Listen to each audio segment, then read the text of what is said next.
Seguimos con Ingrid Beck, directora de Barcelona. Y Barcelona, bueno, todo el mundo conoce a esta revista transgresora, provocadora. Una revista que creo que desafía permanentemente, y eso quería saber, los prejuicios y el sentido común, ¿no? A lo largo de estos años, ¿con qué te sorprendiste a partir de los temas que ustedes tienen como mojones, digamos, y las reacciones que generan esos temas? Em, l- mm, la verdad que sorpresa, no recuerdo. Es No, como que ya estamos, ya suponemos más o ya menos más lo que va por a cómo va a pasar. venir. Vamos. El desafío para nosotros es superarnos a nosotros Claro. mismos, ¿no? Ver qué podemos hacer que no se haya hecho, que sea mejor, qué podemos decir sobre este tema que no hayamos dicho Claro. ya. En general las reacciones más fuertes vienen cuando tocamos un tema, digamos, cuando hablamos del Papa, eso, la reacción siempre de los fundamentalistas Claro, es ahí debes tener una fuerte. cosa medio contradictoria también, porque el Papa es, por un lado, les agarra el Papa. Al principio era el Papa argentino, no toquen al Papa argentino. Pero después, cuando el Papa pasa a ser un poco más progre de lo que se esperaba que fuera, los sectores que lo apoyaban es como que quedaron medio descolocados. Sí, Entonces, es muy llamativa la reacción con Bergoglio, lo ¿no? que pasa es que nosotros somos muy Claro. anticlericales. No importa si es Bergoglio o es Benedicto. Entiendo que hay diferencias, pero representan a una Claro. institución que es de lo peor. Entonces, nosotros vamos, digamos, siempre que tengamos alguna oportunidad de sumar alguna crítica, lo haremos. La idea de que cada vez haya más fieles en esa institución a mí no me termina de convencer demasiado. Sí, es como... Bueno, en eso coincidimos. Yo digo que el líder occidental más progre, sea en este momento el Papa, muestra que estamos en graves problemas, Sí, y ¿no? además convengamos que por más populista que sea, Ujú.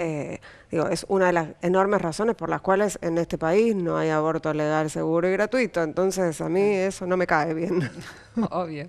Ahora, el Papa es uno de los top ten, digamos. Sí, es La como Iglesia es, nuestra Susana Jiménez de gente, es el Papa para nosotros, claro. sería. Sí. Y después, ¿qué otros top ten así tenés como que vos decís, bueno, ponemos a este y seguro genera reacción? No, así como él, una No, figura así no, no hay. Bueno, Macri funciona claro. bastante. Michetti, ¿no? También. Sí, Michetti todavía no ha protagonizado demasiado nuestras tapas. Ahora por ahí con su discurso en las Naciones Unidas tiene alguna oportunidad. Patricia Bullrich Claro. está Bueno, bastante Patricia Bullrich, claro. presente. Sí, sí. Después las tapas, pues Barcelona tiene esto de que parodia a los medios y también toca temas que los medios omiten, ¿no? Claro. Entonces, algunas tapas con Julio Claro, López. bueno, el tema de Julio López, ustedes en un momento fueron prácticamente el único medio que hacía hincapié permanentemente en los días que habían pasado de la desaparición de Jorge Julio López, Lo ¿no? seguimos haciendo Claro. desde que desapareció hasta ahora. Todos los números tenemos alguna referencia a la no búsqueda Mm. de Jorge Julio López, en su momento también con Luciano Arruga, digamos, temas que tienen que ver con la violencia institucional, temas que tienen que ver con la violencia machista, digamos, cuestiones que no están a veces en la agenda de los grandes medios, que para nosotros son nuestra agenda también. Esas tapas también son, y las contratapas, ¿no? También Claro. son interesantes para medir las reacciones. Ahora, es una etapa que dice mucho, la etapa de Barcelona, pero es una etapa que no se desarrolla, Bueno, ¿no? como noticias, Claro, esa sí que es una parodia total. claro, Claro. es eso. Bueno, hay muchos medios que tienen una nota de tapa que después no la desarrollan adentro y que es solo un ejercicio de venta, Claro. digamos. Así que desde el principio fue una decisión esa. A veces, muy de vez en cuando hay alguna cosita referida, pero la decisión fue, nada, la tapa es fuerte, adentro van otras noticias y tiene que ver también con esto, con parodiar esta idea de que el tema de tapa está súper desarrollado adentro cuando en la mayoría de los medios eso no ocurre. Está sobrevendido todo. Sí, lo mismo que los culos, qué sé yo, son Claro. grandes protagonistas de nuestros veranos. eh, digo, eso provoca algunas reacciones, pero ¿cómo van a poner ustedes bueno, es una parodia, o sea, la idea es esta, es que los medios en ese sentido no han avanzado demasiado. Todos los veranos siguen saliendo los mismos, los Sí, mejores culos del verano. distintos culos porque van Claro, envejeciendo. claro, van envejeciendo, pero bueno, a nosotros nos funciona en Claro, verano. Igual que a la revista Gente, a nosotros nos funciona el culo en la tapa. claro. Ahora, decime, lo que también se ve es que ustedes son absolutamente irreverentes con todos los supuestamente tótem de lo que no se puede cuestionar.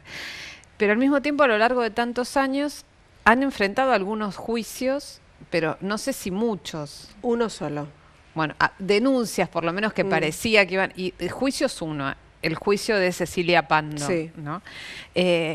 ¿Cómo está esa instancia judicial?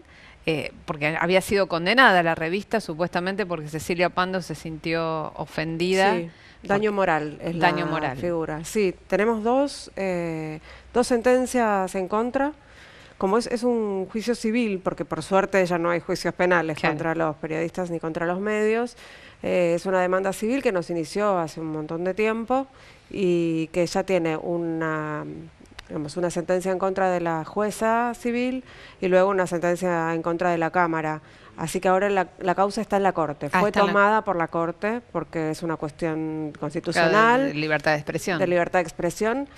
Así que está ahí y en algún momento saldrá, digamos, tenemos presentado a amicus, un montón de organizaciones de derechos humanos, periodistas, y bueno, estamos esperando a ver cuál es la reacción de la Corte en ese sentido. Porque la sentencia en primera instancia había establecido 40.000 pesos, ¿no? Eran 70.000 Ah, y que lo habían después, bajado. sí, después la Cámara lo subió. Ah, Aunque decía que, digamos, una de las discusiones es si Pando es o no una persona pública, digamos, porque si es una persona pública, está expuesta a que haya parodias sobre ella, y la jueza en primera instancia había dicho que, bueno, no era una persona pública, entonces que podía sentirse ofendida. La Cámara dice que sí es una persona pública, pero igual marche preso, igual nos condena a pagarle. claro, estamos hablando de Cecilia Pando, la líder de, digamos, de la defensa de los represores a quienes defiende como presos políticos, ¿no? Y que pide Sí. su libertad y manifiesta Sí. reivindicando la dictadura. Y su ofensa fue por una contratapa en la que nosotros hicimos un montaje con su cabeza y un cuerpo de una actriz Sí. como con sadomasoquista y una tapa de una revista sadomasoquista que decía, bueno, que parodiaba en realidad cuando ella se encadenó al edificio de Libertador Claro. para pedir mejoras en las condiciones de lo que ella llama presos políticos y libertad a los represores, ¿no? Esa fue la parodia por la que ella se sintió ofendida. Una de las testigos de su parte fue la esposa del Nabo Barreiro.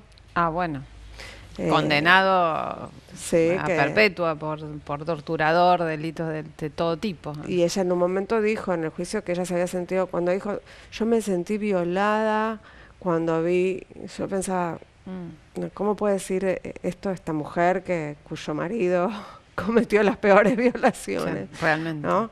Así que bueno, estamos en esa instancia, estamos en la Corte Suprema de Justicia. Claro, que ahí no hay tiempos para definirlo. No, no. Pero bueno, ya el hecho de que la Corte lo haya Lo haya tomado, tomado, no, sí, en implica que fue, digamos, que efectivamente es un tema de libertad de expresión y que se trata de la vulneración de un derecho constitucional, porque hasta ahora era una cuestión civil, ¿no? De daño moral y de una cuestión solo Económica. de económica, claro. Ahora, hablando de económica, ¿y cómo se sostiene Barcelona? Porque también ha sido una revista que desde un principio no tuvo publicidad ni apostó a la publicidad como medio de financiamiento de un medio, que es lo que sucede en la sociedad capitalista en la que vivimos con más o menos suerte, ¿no? Sí, esencialmente no apostamos a la publicidad, no porque no nos guste la publicidad, sino porque ninguno de nosotros sabe conseguir publicidad. Somos de esa clase de periodistas y de gente que ha fracasado en numerosos proyectos diciendo, "Ah, buenísimo, hagamos esto, conseguimos publicidad", y jamás conseguimos, no sabemos cómo hacerlo, no podemos gestionar eso. Así que tenemos algo de publicidad, hemos tenido momentos en los que hemos vivido de la revista y otros momentos en los que hemos invertido. Ahora la revista sobrevive con las ventas y con algo de publicidad, ese es el esquema. No hay mucho misterio, no. no. Claro, pero se han transformado sí en una referencia. Absolutamente. Una referencia. Hay pocos lugares del mundo que tienen una revista de estas características. Sí, de hecho cuando nosotros salimos, por ejemplo, no sabíamos que existía The Onion. Ah, mira. Lo conocimos después. Claro. Y sí, después está The Clinic en Chile, hay, bueno, el Hebdo Claro, en en Francia, Francia. pero sí, no hay muchos modelos de revista. Después sí, ahora hay sitios que pululan en todos Claro. lados, ¿no? Además con la moda de la fake news, eh, Bueno, somos vanguardia. claro, es ese tema. Y la fake news y la posverdad, ¿no? ¿Cómo analizas esto de la posverdad en este contexto? Mira, no Cre- soy una experta, pero a mí... Pero como periodista, ¿no? Sí, a mí me parece que a veces es una manera de hablar de mentiras y de operaciones, ¿no? Llamarlas posverdades, como cuando hablas de sinceramiento económico y estás haciendo un ajuste feroz, o es eso, me parece que es una manera de hablar está bien, de las noticias falsas y demás, pero no nos está haciendo discutir en el periodismo cómo manejamos esta situación, y los medios están abonando a la fake news en lugar de, digamos, estoy hablando de la Argentina, ¿no? En lugar de pensar cómo hacemos para que se note la Para diferencia, discriminarlas, ¿no? por lo menos. Claro. Claro. Ahora, decime, con respecto al periodismo, ¿hay algo que te preocupa? Vos decías antes, bueno, quizás es el momento de empezar a hacer el periodismo en los términos tradicionales, es decir, bueno, informar a partir de datos concretos. ¿Te preocupa esto, la realidad que se está viviendo, este blindaje por un lado, la proliferación de fake news o mentiras directamente, periodistas que se transforman en los protagonistas de la información y no en los hechos los que realmente tienen que reflejar? Sí, me preocupa, sí, me preocupa mucho porque yo puedo informarme y nosotros podemos informarnos también porque tenemos algún contacto con las fuentes de información, o con, digamos, pero yo creo que hoy sin la existencia de las redes sociales habría un montón de información de la que no dispondríamos. Digamos, mi manera de informarme tiene que ver con eso, con seguir a colegas a los que yo sé que les confío en el trabajo que hacen. Digo, todas las cuestiones que tienen que ver con desmontar las operaciones sobre Santiago Maldonado, no puedes leer ningún medio en particular, por ahí un poco Página 12, pero si no son colegas que vos ves que están laburando en territorio y que están contando lo que está pasando ahí. Si no, es muy difícil informarse, muy difícil. Me preocupa, sí, claro que me preocupa. Y tenés hijos, un hijo adolescente en el colegio, ¿no? Sí. ¿Cómo ves a tu hijo? Te digo desde lo personal porque es cuando uno por ahí tiene la experiencia más directa, ¿no? De cómo es esa cabeza de esos adolescentes que se están formando en este mundo tan distinto y de una forma tan diferente a cómo nosotros ingresábamos a la información. ¿Ves que se forma con un criterio distinto? ¿Es la influencia de los docentes y de los padres fundamental para orientarlos en esa madeja informativa? ¿Cómo lo ves? Yo los veo consumiendo información por las redes sociales, casi exclusivamente. Y sí creo que tiene que haber una participación de los adultos en esa maraña de información, porque si hasta nosotros nos perdemos en los algoritmos, me parece que además si no... Pasa esto de que cada uno se informa cada uno tiene su propio diario de Irigoyen, Claro. con las redes sociales también. Entonces me parece interesante. Yo trato de orientarlo, es muy difícil igual influir en un adolescente, pero sí, después hay un montón de preocupaciones que no tienen, qué sé yo. Pero esencialmente consumen información de lo que de los grupos, ¿no? Claro, de sus grupos, burbujas su de entorno, pertenencia. sí, Claro. y por WhatsApp. Claro.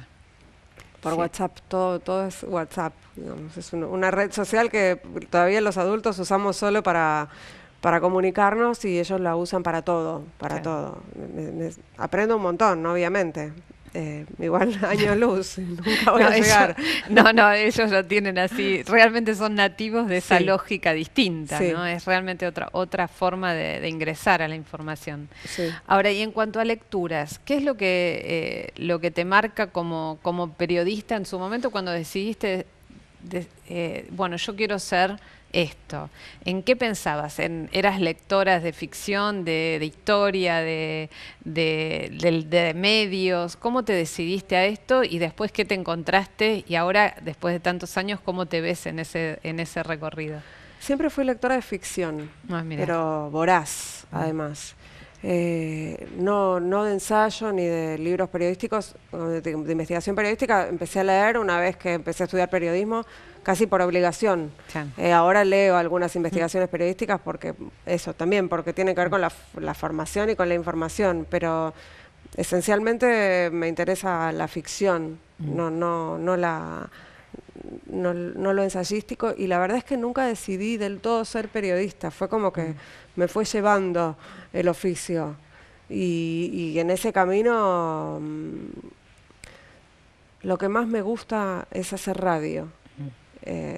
Y no sé a dónde iba la pregunta, pero me colgué yo con eso. ¿De dónde te nutrías y cómo te ves en tantos años de ejercer finalmente el periodismo de una forma distinta, ¿no? Porque no estás adentro de una redacción tradicional, de un medio tradicional. No, creo que lo que es un poco lo que soy yo, es un poco mi perfil es lo que voy llevando a donde voy, ¿no? Sí. Es Barcelona y es el feminismo y bueno, la maternidad también, ¿no? Todo eso que voy llevando a donde puedo trabajar, a donde puedo escribir, a donde puedo hablar, a donde es eso, es un perfil más personal que vinculado a Barcelona, pero a esta altura también vinculado a otras cuestiones. Sí. Es como, en ese sentido sí, las redes sociales son una audiencia propia, ¿no? A la que también te va nutriendo. Te va nutriendo.